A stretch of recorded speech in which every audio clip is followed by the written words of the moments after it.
My name is Daniil Simkin and I'm a soloist with American Ballet Theatre.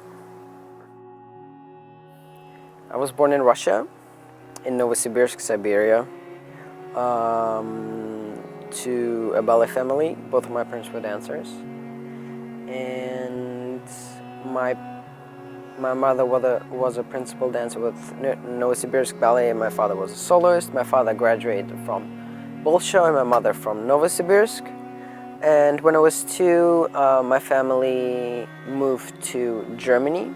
I also have an older brother who works with Hamburg Ballet, with John Neumeier.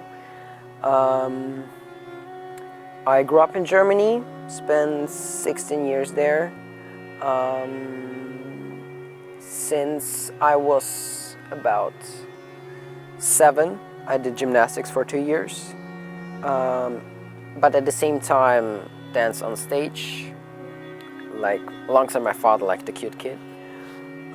After that, I wasn't so cute anymore when I was 9 about. So my mother said that either I start training properly or I stopped dancing. So I had to decide between gymnastics and ballet, and I love the stage, and therefore I chose the stage. And I started daily class with my mother as a teacher. She taught me for 10 years. At the same time, I finished my high school, my academic high school, so I went to a completely normal high school, and in my free time did my ballet education. After 10 years, where we did a lot of competitions, and basically I was taught by my mother privately. I didn't go to any proper ballet school. I went to Vienna for 2 years, was there a demi-soloist, and after that 2-year period I joined American Ballet Theatre, and this is my 2nd year. I grew up in Wiesbaden in Germany. It's a small, not a big city next to Frankfurt, and there is a beautiful theater, old, not very big, but there were ballet studios, and that's where we, every day for the thing is that my education is very compact. I never had a lot of time to like in a normal ballet school where you would have different subjects and different things. I basically never trained more than 2 hours a day. But at the same time, I had a very concentrated training in the sense that I was the only pupil in class, and my mother would teach me privately and focus on me. There was a company, and I appeared on stage since I was 6, so I had stage experience, and I was in a certain ballet world because there were dancers. The company was about 30 people, and they did a lot of different, mostly classical, they did Swan Lake, they did Sleeping Beauty, they did Giselle, and I did Bluebird when I was 15 on stage together with the company. I did from time to time class there, and I basically grew up behind the stage. I rarely had anybody in my age around me. Those were professional ballet dancers around me. So That's even better though. yeah, to a certain degree it's better because I never and still don't feel any kind of sense of competition, of rivalry, of the usual things you get in a ballet school. And therefore I feel really privileged because even though I did, actually those competitions I went to were more for myself to get around people who are my age and who are also students of dance and ballet. So people always think that I went to these competitions just for the sake of it, but for me it was a goal because we didn't have any goals, we didn't have any exams, we didn't have any responsibility, and just to keep ourselves going, I did 10 competitions, and each of them we tried to improve a variation, we tried to set ourselves goals, and it was never for somebody else, it was for us, because it was not as easy because you have to motivate yourself every day to go just for the sake of it, to do class, to rehearse, to try things to improve yourself. Both of my parents went to a ballet school, and they were in a dormitory since they were 10, so away from their parents. They did not want to do that to me, so they wanted to keep me in the family, and plus they also wanted to give me a choice in order that I can decide that I want to be a ballet dancer, in comparison to them, who were just like not chosen, but like it sounded like it was their destiny, because from 10 years on they were in the dormitory, they were in the ballet school, it was their life, and they didn't know anything else. And my parents tried to give me that privilege of having made a decision to become something. Of course, it may look like I was born into a ballet family, and I was like grown up there. I mean, it is difficult to explain that. I went to a completely normal academic high school. I had a completely normal education, and my brain, I would say, was divided into two. And like, until a certain point, a lot of my friends and just like students from the normal school did not know that I do ballet, because ballet is not that, not popular like soccer, or that's not what kids normally do. So it's not like I kept it a secret, but I just like didn't put it out there, and I didn't care, so my brain was divided into ballet and academic school, and I was mostly surrounded by peers who did not do ballet, and therefore I have an understanding of academics. I have an understanding of what the world out there is. Whereas if you live in a dormitory, if you live just like in this bubble, like you don't know what is out there. You cannot adjust your view to reality, I mean, I decided to go on stage when I was 9 because I loved performing on stage. Of course, the daily routine, the tedious routine we dancers have was not very appealing. I'm not saying it was all wonderful. Of course, it was hard, and it got easier when I got to do these competitions. I met other dancers in my age, other students, other who have the same interests, and it got gradually easier. And I would say about when I was 16, after I did the Helsinki competition, I kind of decided that yes, I want to be a ballet dancer, and I want to at least try to become a ballet dancer. Nevertheless, my parents really made a point that I finish my high school, and I finished my high school. And it was actually funny, my last high school, I did my last high school exam on one day, and on the next I was flying to the Jackson competition here in the US. So it was always a certain balance of dance and education, and kind of mix between it. My first company was Vienna. I spent there 2 years, and it was actually a good place to grow up because it was close to home. My parents visit me like I would say every other month. You can drive from Germany, from Wiesbaden to Vienna. Plus, the language is German, so I felt at home. I speak Russian, but I speak better German than Russian because I speak Russian only at home, and therefore I have quite a thick accent. And even though in German I have an accent too, so my languages are all kind of, I got connected to the kind of Galas circle, if you want to call it like that.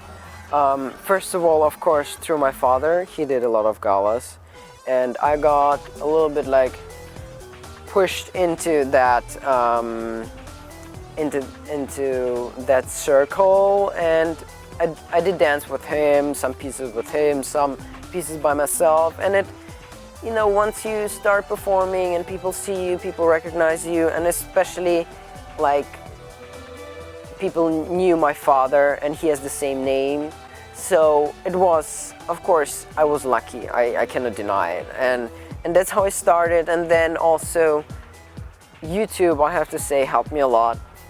You know, I mean, you cannot control those things. You just have to be at the right place at the right time. I always was, always loved the computer. I love technology, and I was one of the few in the very beginning to put my videos, my dancing videos on YouTube. It got discovered, and then it got, you know, viral and everything, and people saw it, people were sending it to each other, and that's how my name came kind of out there. I put the videos myself, you know, and of course people just stumbled across, you know, on YouTube, and then they liked something, and then they send it via email to somebody else, and a certain momentum is generated, and that's, you know, you cannot control it. I mean, I have to say, to a certain degree, I was lucky because just everything came together. I think that Web 2.0 and in general any kind of direct communication with other people can create a certain sense of transparency, which is, in my opinion, needed for the ballet world, because ballet is supposed to be, is not supposed to be, but used to be very elitist, very high art, very unapproachable. And I think that is not the case with our art form, because our art form is, if you look in the very essence of it, it is human movement, and human movement is universal, understandable. So it is needed that we show that we're actually normal human beings, which train for a certain thing we love, and this is our art form. And it is special to a certain degree, but on the other side not, because it's just as another job is, and just to get the transparency out there in order to reach other audiences which think that still ballet is just a special thing and nobody will understand it, and it's up there, but actually it's not up there, it's right in between us, you know. Whoever wants to know about it, you know, that is the essence. I don't make a difference about who, this one or that one. If somebody wants to have this information, why not give it to them? You know, we're not a business, we're trying to do art, you know. In the business world, yes, of course, the less transparency you have, the better you are at your business, because then, you know, you can change your prices or whatever, you can do whatever you want and you will still have your business, you know. In the art world, I think transparency is needed. I mean, I personally am not a fan of Andy Warholism, you know, like just saying nothing and just thinking that you're special. Nobody's special. Everybody is a human being in the very end, you know, in the very beginning and in the very end. And what we do in between, that is what our life is about. And there is no sense for secrecy, for this myth. I mean, I'm not a fan of mysticism, you know. That is what ballet, a lot of people think, is about. But that is not the case, in my opinion. I mean, a lot of people think differently, but that is my point of view. I love to see other dances and art forms in general. I think it is, being in that profession, I see it as my duty to educate myself and to but also as entertainment, I love the visual arts. I always love the visual arts, and no matter if it's paintings or photography or video, movies. Also, I love to read music. I mean, it just, in my opinion, whenever you see something or read something or just like absorb something, it improves you as a human being. It enriches your mind, your soul, whatever you want to call it. I feel, in that sense, I feel very privileged because my parents allowed me to have, and that was their aim, to have a broad mind in that sense, not to be like ballet. And in that sense, I feel very privileged, having gone to a normal academic school, having had normal friends in that sense, which were not, that is also like, that's what I'm also trying to do with the social internet. It's transparency, it's open-mindedness, it's just embrace it all, just whoever, I don't make a difference, and I'm just trying to be who I am, and I see myself as me, the person, and then the dancer. I think a lot of people make the mistakes to define themselves by their dancing, by their art, by their something. No, of course, dance is a big part of my life. I'm not denying that. I work so much in it. It's my work, it's my life. I spend so much time on it, but in the very sense, I think it is not very healthy also to think that you're the dancer and then you're the person. I myself identify with dance, but I am not dance. In that sense, it was always the case that I was brought up that I do ballet on the side, besides something else.